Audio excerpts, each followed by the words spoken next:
Let's go big story, shall we? I've always wondered this, maybe you have too. Why is it so easy, or at least why does it seem so easy, for thieves to sell those catalytic converters that they steal from under people's cars? And will the state's new law to stop that actually help?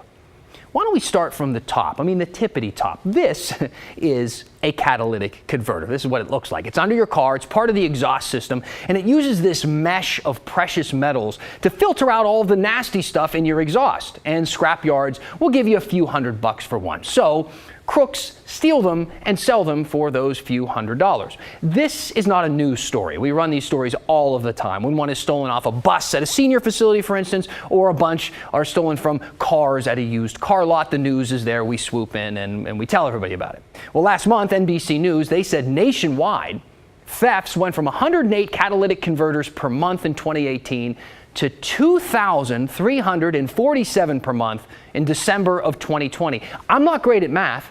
I'm not. I'll admit that. I'll be the first to admit it. But it seems like a lot. Is 2,000% increase a lot? Math majors use the hashtag #HeyNan. Now, the main reason for this spike is the price of the metals that are inside.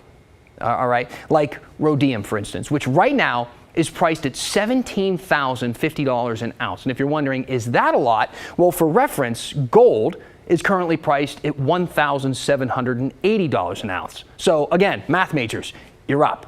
Now this weekend, we met this guy here. He had his cat converter stolen in broad daylight, right outside of his home. The bad guys blocked the road. They climbed under his van. They used an electric saw to hack it off. It could take actually less than 2 minutes if you're a good bad guy.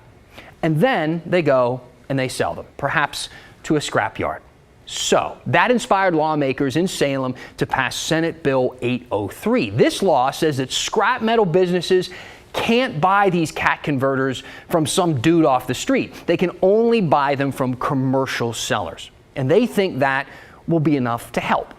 But will it be enough to help? I mean, for instance, there are already laws to curb this sort of theft, and crooks are getting around that stuff. I mean, let me explain. Right now, for a scrap business to buy your cat converter, they need to keep a lot of records of that transaction. They need a copy of your ID. They need a photo or video of your face. They need your license plate number. And then you can only get paid by check through the mail.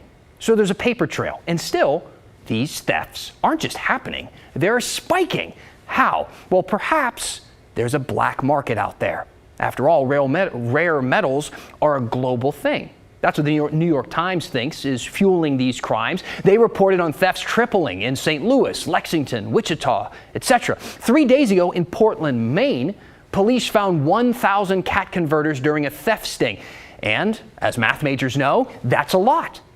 Multnomah County District Attorney Mike Schmidt is over the whole thing. He says the black market is exploding and he wants to crack down, like in this Willamette Week article from March, where man who stole catalytic converter from Prius parked at Portland Library is sentenced to 366 days in prison after the DA tied an unlawful use of a motor vehicle charge to that crime and arranged a plea deal.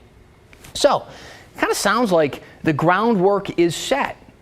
The crime has the attention of lawmakers. The DA wants to be aggressive, so we turn to police. And we asked them, are you going to be able to do your part? To which they replied, most investigative resources are dedicated to person crimes. There are 4 detectives assigned to all property crimes. So, no.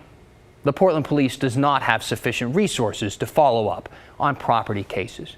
But maybe you wanted to look at the numbers yourself to see if 4 detectives could possibly be enough for the workload. So let's look at the stats.